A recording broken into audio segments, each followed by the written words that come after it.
What if work wasn't just a way to earn a living? What if it was also a form of worship? Hey, friends, welcome back to the channel where faith meets the marketplace. I'm here, and today we're diving deep into the concept of work as worship. If you're ready to infuse your work with purpose and passion, let's get into it. I want to start with a little known fact. In Hebrew, the same word is used for both work and worship.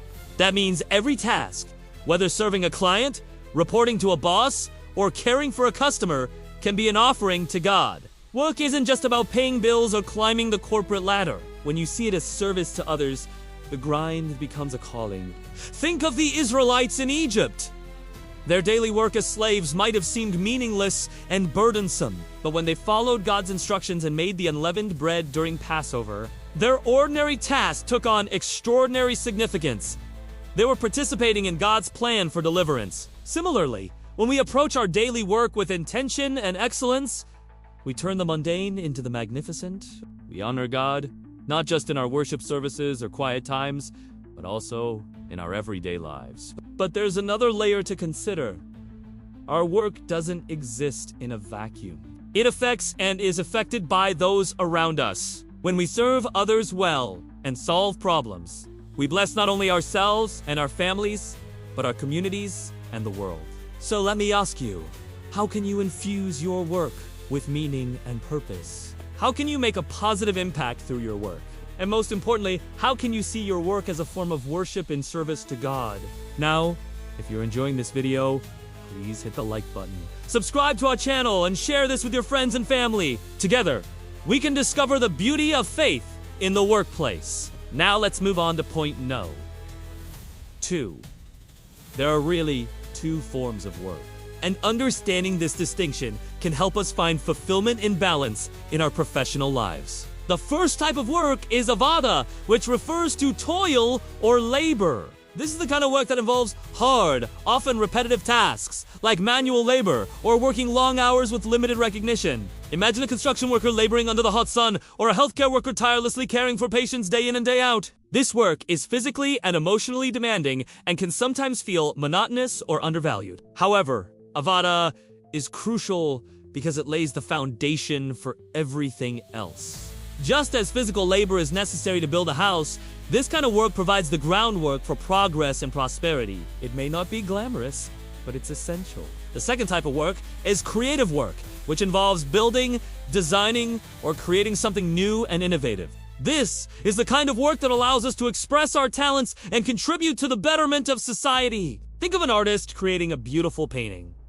or an entrepreneur starting a new business to make a difference. This kind of work is fulfilling because it allows us to use our unique abilities to shape the world around us. Both types of work are important and interconnected. Avada lays the groundwork, while creative work builds on that foundation to bring about positive change. It's like a cycle! The hard work and dedication of countless individuals who perform avada tasks allow for the space and stability needed for creative work to flourish. In turn, creative work leads to innovation and progress, which can improve the quality of life for those engaged in avada. This synergy between the two types of work highlights the importance of recognizing and valuing all forms of labor. It reminds us that every task, no matter how seemingly insignificant, contributes to the greater good, and that true success comes from a balanced and purposeful approach to work. So, here's a question for you to ponder.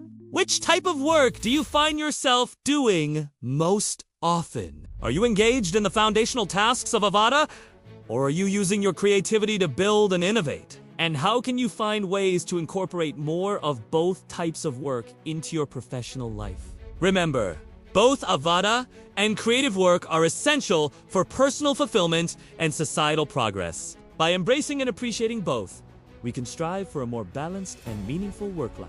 Alright, let's keep going. Point 3. Focus on what never changes. In the fast-paced world of business, it's easy to get distracted by shiny new things. Maybe you're running a business and feel pressured to post on social media every day, but are those views and followers actually translating into customers? Or perhaps you're investing time and money into paid advertising campaigns without a clear return on investment. Don't get me wrong, these are valid pursuits.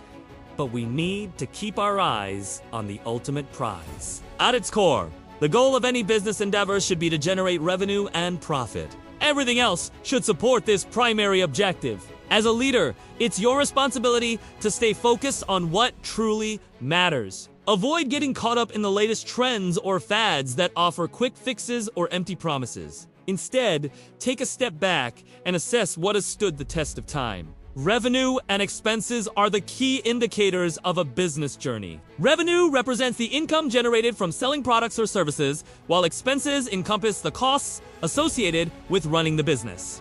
Tracking these metrics daily helps you measure your financial performance, identify areas for improvement, and make informed decisions. It's like navigating a ship at sea. You wouldn't rely on the compass alone. You'd also check the speed, direction, and weather conditions to ensure you're on course. Similarly, monitoring your revenue and expenses allows you to steer your business towards success. When you fixate on vanity metrics, you risk losing sight of what truly drives profitability.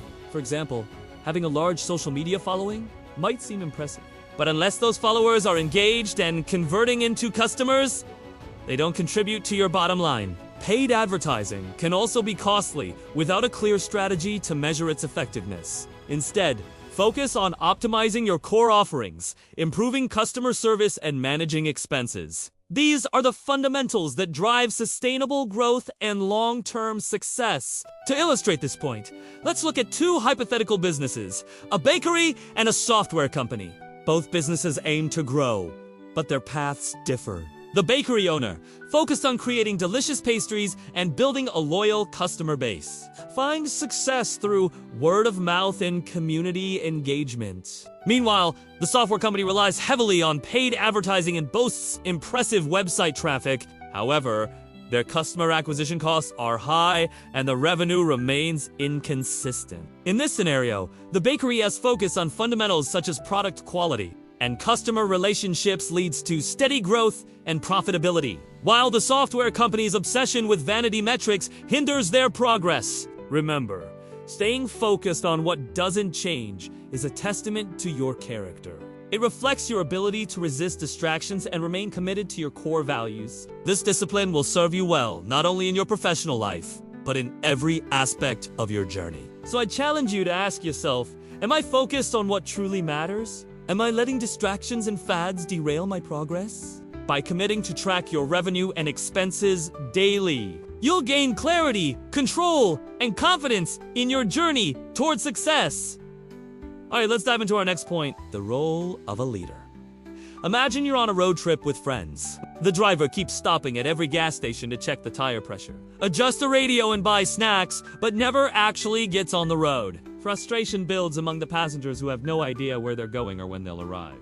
This frustration mirrors the feelings of employees when their leader failing to provide a clear roadmap for the team. As a leader, it's natural to feel concerned about your team's performance. You want them to excel and meet expectations. However, when you keep every decision on your desk, you prevent your team from growing and taking ownership. This approach stifles creativity, reduces morale, and hampers progress. Think of a gardener tending to a vast field. If they try to water each plant individually, they'll become overwhelmed and exhausted.